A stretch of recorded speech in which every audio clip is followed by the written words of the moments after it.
এটা হচ্ছে সিলেট মালিনীছড়া চা বাগানের ভিতরের দৃশ্য। ভিতরে সাধারণত দর্শনার্থী যেতে পারে না। আমাদের পরিচিত এক বড় ভাই ছিল, ওনার কারণে আমরা ওইখানে প্রবেশ করতে পারি। চা বাগানের পাশে রয়েছে রাবার বাগান।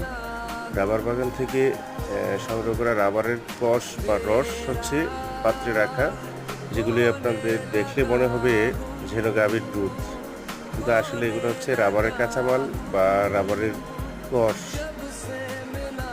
পাশের রাবার বাগান থেকে এগুলি সংগ্রহ করা হয়েছে। এগুলি আবার ফ্যাক্টরিতে চলে যাবে প্রক্রিয়াজাত করার জন্য। এই যে পাশে দেখা যাচ্ছে রাবার গাছ, ওই রাবার গাছ থেকেই রাবারের কষ বা রস সংগ্রহ করা হয়েছে।